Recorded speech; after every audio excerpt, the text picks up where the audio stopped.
Hello বন্ধুরা, সবাই কেমন আছেন? আমি হাফিজউদ্দিন। আজকে আমার হোম কোয়ারেন্টাইনের ডে 2। আজকে হচ্ছে 26/3/2020, রোজ বৃহস্পতিবার। আজকে আমাদের স্বাধীনতা দিবস। এরকম স্বাধীনতা দিবস আমার জন্মের পরে আজ পর্যন্ত কখনো দেখি নাই। খুবই একটা খারাপ দিন আমাদের জাতির জন্য।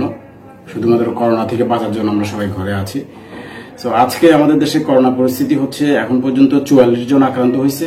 আজকে আরো 6 জন আক্রান্ত হওয়ার খবর আমরা পাইছি। কোনো মৃত্যুর খবর নেই। আজকে সারাদিন আমি তেমন বলার মতো কিছু করিনি। সকালে ঘুম থেকে উঠছি লেট করে, কারণ ঘুমাই লেটে। ঘুমাইছি রাত 2টায়, উঠছি দুপুর 12টায় অলমোস্ট।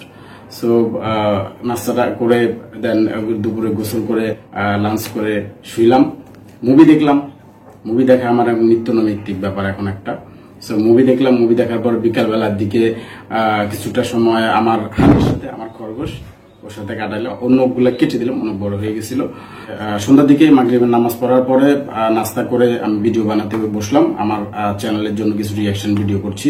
এখন ফাইনালি রাতে ডিনার শেষ করে আসলাম এখানে আপনাদের সাথে শেয়ার করার জন্য। সো আমার ডে 2 এই অভিজ্ঞতা ছিল। সো কার কেমন দিন যাচ্ছে কমেন্ট করে জানাতে পারেন। Take care.